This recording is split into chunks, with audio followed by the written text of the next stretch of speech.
What's up guys, welcome to the Moody channel. Today we're going to talk about how you can get 3,000 catalog research per day. No matter if you are new in Korthia or if you're old school in Korthia, you'll find stuff that you did not know before. So buckle up and let's go for a ride.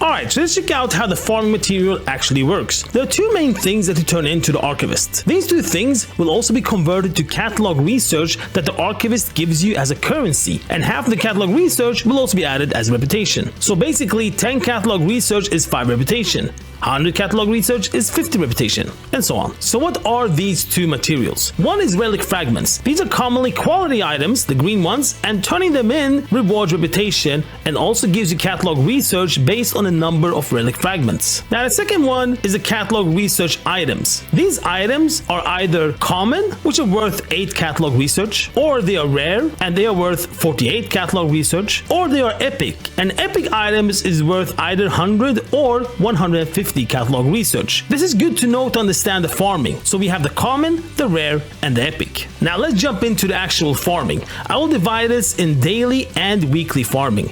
We start with the daily. The daily one is divided in different parts. We have the rares, we have the environment, we have the purple mobs, and we have the quest reward. We start with the rares. There are 21 rares in Korthia in total. Actually 22, but that Carriage Crusher, it is a rare, but that event has nothing really to do with the catalog research farming. So we're gonna put that aside for now. Out of these 21 rares, there are some of them that are actually not available every day. These rares have different spawn timers, and based on the length of the spawn time, it affects the actual loot. Rares that have shorter spawn time, they will drop runes and maybe some common quality catalog research item.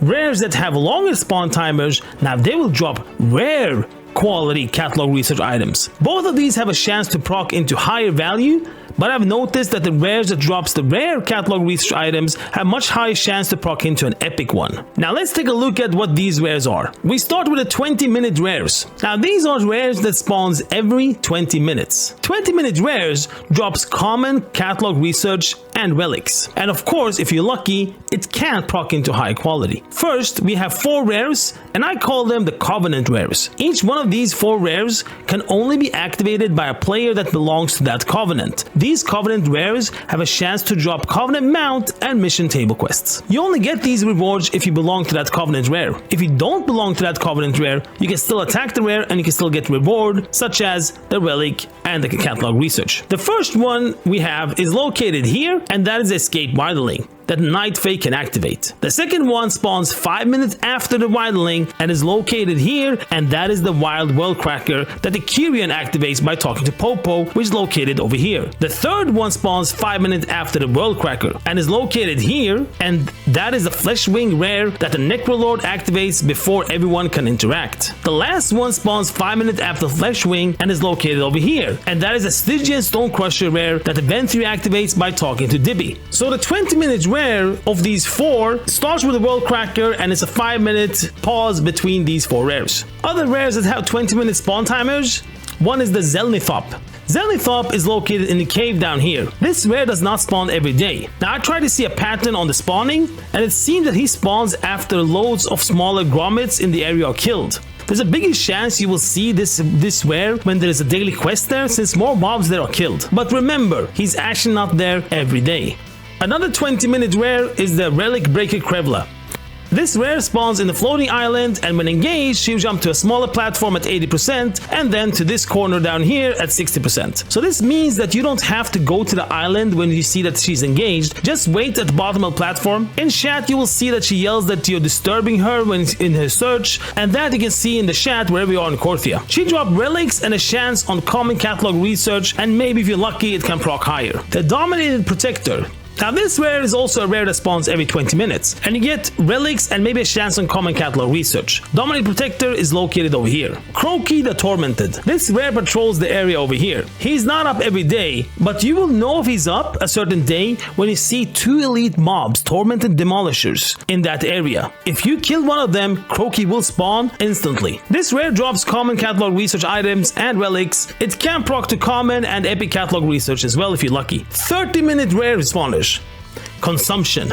Consumption spawns outside the cave over here. When it spawns, it's quite tiny in the beginning. If you kill it when it's tiny, you get only relics. After some stacks, it reaches level 61. If you kill it then, you get common catalog research, but if you wait until 40 stacks when it reaches level 62, that's when you get the best from it. You get rare catalog research that can also proc into epic. You also get some other types of loot like gear, Korthia ornaments, and transmog pieces. 40-minute rares. Malbog. This rare starts here by talking to an NPC called Kai K. Follow the footsteps until you see the meat that you can click on and the rare will spawn. If the rare just got killed and you're still in your footsteps, you only need to wait for 4 minutes for the meat to spawn again. The problem is that Kai K spawns every 40 minutes for around 10 to 15 minutes. So my recommendation is, as soon as you see that this NPC is up, do that rare directly, because otherwise you might have to wait for a long time to do it the next time. This rare drops common catalog research items and relics. Virain.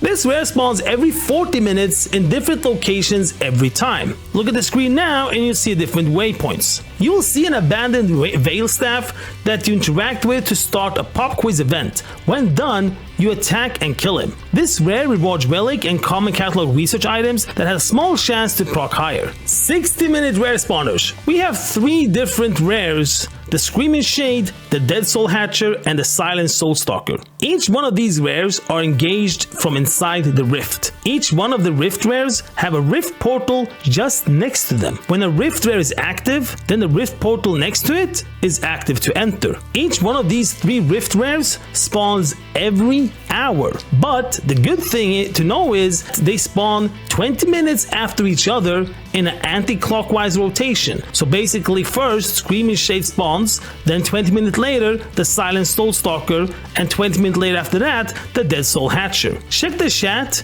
and it will say that the one of these rares that got dragged out of the rift. Also check what time it spawned, and then you will know the timers on the 2 other ones. In general, they spawn 20 minutes past, 20 minutes to, or at the full hour. All 3 rares drop a minimum of a rare catalog research item that can proc into epic. 85-minute rare spawners: Cyrax the Unknowable and Yakov the Pillager. These 2 rare spawns every 80 minutes, but with 40 to 45 minutes between each other. In the morning, and then during the day it takes longer time, so in the evening it's 1 hour between them. The first hour Cyrax, and the second hour Yarok, and so on. Yarok spawns on the upper teleporter, and you need a teleporter repair item to repair it. It drops minimum a rare catalog research item that can proc into epic. Now Yarkov spawns on the bottom teleporter, and you need a teleporter repair to open up that one as well. And this one also drops a rare catalog research item that can proc into an epic.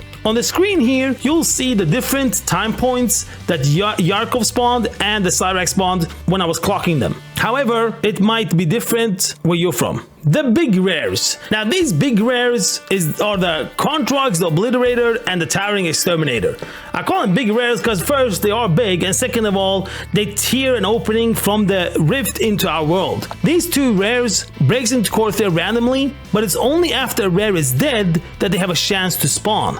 The timers I've seen on these 2 rares vary from 30 minutes to 60 minutes spawn time. Both of these 2 rares drop a minimum of a rare catalog research item that have a chance to proc to an epic one. Bugged before, but not anymore. Relwick the Defiant. This rare is not up every day. You will see a nest on the location when the rare is there that day. For the rare to be engaged, an egg must spawn that you click on, and then the rare will fly down. This rare has had many bugs, but now it seems sorted. I haven't checked the time of this one, but it's more than 30 minutes waiting time. Observer Yorick. Now this rare is the only rare that spawns almost directly after it dies. This rare is inside the rift and is the only rare that does not leave the rift when engaged. You will fight this rare inside the rift, and you're probably going to need some help killing it. It drops rare catalog research items that can proc. Now let's check out the environmental stuff that gives us catalog research. There are several different type of items in Korthia that gives reputation, and also other good stuff. Trained Gromit Carrier is a cage with a Gromit inside that you buy from the Archivist after reaching a lower rank. This one is a must when you run around in Korthia. It will sniff out environment items so you don't miss them. We're gonna take a look at what environment items are in Korthia that reward you with catalog research. The first one up is the Nest of Unusual Material. There are 5 nests in total each day. Nest rewards relics and a chance to catalog research item. Small chance to proc to higher value than the common version. And here's the location where you'll find the nests. Mushrooms. There are 5 in total each day that rewards relics and common catalog research item, and also have a small chance to proc to higher value. And here are the locations where you'll find the mushrooms. Moss-worn catches. There are 3 catches in total each day that rewards relics and common catalog research item. It has a chance to proc into rare or epic catalog research item. You will find more catches after you looted these 3, but after you have looted 3, it will no longer give you relics or catalog research items. You still should loot these because they actually give anima and a chance on Korthite crystals. Here's the location where you'll find the different catches. Bones, stone, and relics. There are 5 in total each day that rewards relics and common catalog research items. These can also proc into higher values. Once you have looted 5, you no longer get more catalog research from the bone, stone, and relics, but you can still find more, and looting them can reward anima and Korthite crystals. Rift-bound catches. There are 4 chests inside the rift that rewards at least rare item catalog research and a high chance to proc. I'll put the YouTube link below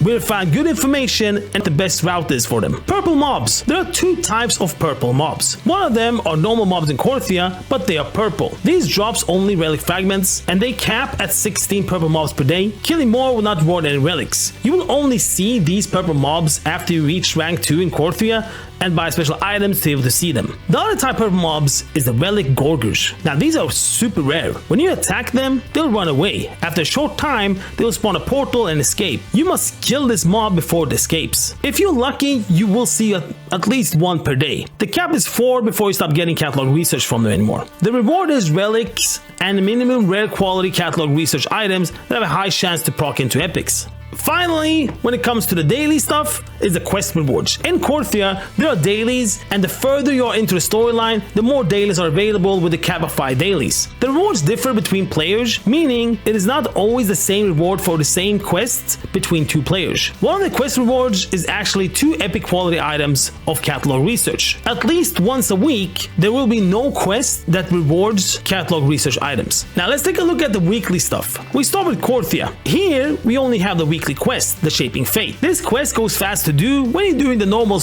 daily farm in Korthia. Once completed, you get 5 catalog epic research items with 100 catalog research in each one of them. Other weekly stuff is actually in the Maw. There are 2 assaults each week in the Maw. The first one starts on the first day of the weekly reset, and the other one starts 3.5 days after the reset day. Completing an assault rewards you with a chest that contains 3 epic catalog research with 100 catalog research in each one of them. Now there are also treasures that spawn on the area of the assault. One of them is the stolen anima vessels. These are treasures that have a minimum of a rare drop quality. So every time assault is up, look out where these stolen anima vessels are. Good add-ons and Weakauras. There are some really good add-ons and Weakauras to use when farming catalog research and Archivist reputation. I'll put the link for all these I'm going to talk about down below. If you want to see where rares spawns and what rare is up on the map, you have the add-ons TomCat and also the Handynotes. These 2 add-ons also shows what the rare drops and what you have looted and missed. If you want to have a UI pop-up of a rare that just spawned, you should definitely get the SilverDragon add-on. When it comes to Weakauras, there are 3 really good ones. The first one is a checklist of all the environmental stuff I talked about, such as the mushrooms, the catches, the purple mobs, and so on. The second one is the Archivist reputation bar that also shows how much catalog research you have converted into reputation in your bag, and also shows how much you need for the next tier. The third Weakaura is when Gromit has found a treasure. Then this is played on your screen. It also tells you when Gromit is not there anymore and you have to summon him again. And it also makes a sound as soon as Gromit found a treasure. Now, one thing that I did not mention is the catalog research and reputation you get through the long quest chain that the Archivist gives you. Each time you get to a new tier, you get a new quest to find more treasures and relics and such for the Archivist via quests. I made a guide long time ago on my website where you can find where each and every quest item is located in Korthia. I'm gonna put that link below as well. And there we go. Now go out there and get your 3,000 catalog research per day minimum. But before you do that, if you like this guide, if this was something useful for you, please hit that like button down below. And if you're not subbed yet,